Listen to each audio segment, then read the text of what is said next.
All right, what we're looking at this week is, well, it's nothing short of a forensic audit of a psyche in the middle of a civil war. We're mapping the intense conflict within an individual we call the dreamer, as an old identity is literally torn down to make way for a new one. So this is where we begin. The dreamer is moving within these iron hulls of the collective. They're anchored to their old life, to what we're calling the old gravity, that powerful, familiar pull of rigid schedules and the relentless rhythmic grind. But even here, you can see the blueprints for a completely different future are already being drawn up in the background. So let's get into it. The atmosphere. An old gravity. Our analysis really kicks off by establishing the central conflict of this entire period. The dreamer's psyche is caught in a massive tug of war between two opposing forces. On one side, you have this old gravity, right? The very real weight of bus driving shifts, the ingrained archetype of being the fixer for everyone else, these old ancestral patterns. It's heavy stuff. And then, pulling in the complete opposite direction, is this vision of a sovereign future. We're talking AI projects, a life built on their own terms, an effortless flow, and a totally new kind of currency. The dreamer was trying to stand with a foot in both worlds, and you can just imagine the friction. Now for the audit itself. Rusted gears purged. This is where we sift through the evidence, and what we find is that the subconscious wasn't just, redecorating, it was bringing in a full-on demolition crew. But here's the thing about demolition. It's never clean. We found these moments, these short circuits, where the old programming and these ancestral shadows fought back, trying to hijack the whole process and pull the dreamer right back into the old drama. And just look at this piece of evidence from January 31st. This isn't a gentle letting go. This is a celestial purge, a demolition derby of old trucks and steam-powered equipment. I mean, these are symbols of that outdated, service-based identity, and they're being violently torn apart while the sky is literally raining fire. The psyche is clearing the ground, and it is not being subtle about it. But as that old identity was being demolished, its defenses got smarter. They evolved. Take a look at the timeline. On January 31st, the threats are just disorganized thugs from the past. But by February 4th? Whoa, they've upgraded to organized, professional hitmen. The internal resistance is leveling up because the dreamer is getting stronger. And this all leads to just a profound moment of truth. In a dream on February 4th, the dreamer has a hitman, dead to rights, gun to his head. And click. Nothing. The gun's a dud. It completely fails to fire. The symbolism there is just, wow. It's the psyche screaming that the old weapons, amber, defense, brute force, they're useless now. They are powerless in this new world. A whole new kind of strength is required. So, right in the middle of all this demolition and these escalating threats, the dreamer faced these key decision points. We're calling them thresholds, these critical moments where they had to choose between the pull of the old life and the path to the new one.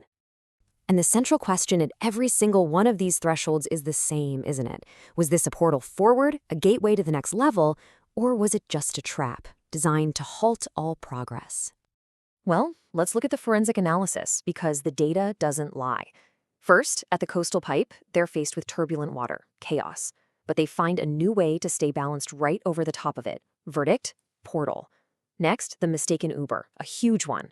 They step into a rented vehicle, a symbol of a borrowed public identity. But what do? They consciously choose to exit and reclaim their own path. Another portal. And then, maybe the most powerful piece of evidence. On a blank plot of land, the dreamer's own voice brings a new building into existence. Every single time, a potential trap was transformed into a portal forward. Okay, this brings us to the multiplier effect.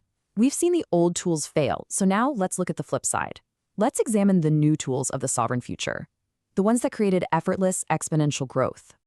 This chart really says it all. It's a complete strategic pivot. The old way of thinking, on the left, that's lottery logic, just waiting for one big break to fix everything.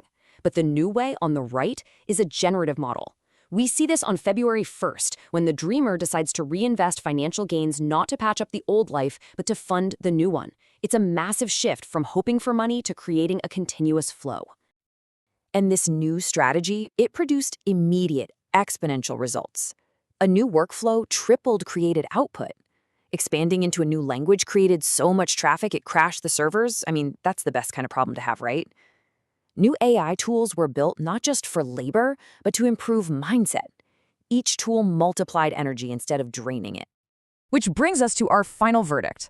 Based on everything we've seen, did the dreamer make it through this incredibly intense transition, or are they still stuck standing at the entrance? To answer that, we have to define the final exit. This isn't just about changing jobs. It's the conscious choice to leave behind a rented identity, like getting out of that Uber, to fully step into your authentic self. So, based on the evidence, exiting the Uber, speaking of building into existence and shifting to a generative financial model, the verdict from this audit is conclusive. The dreamer passed through the gates. And by passing through those gates, the dreamer secured 3 invaluable treasures: a new kind of currency. First, architectural authority, the power to create their reality with intention. Second, sovereign navigation, the ability to recognize and leave behind systems that no longer serve them. And third, effortless multiplication, that crucial shift from a linear grind to exponential flow.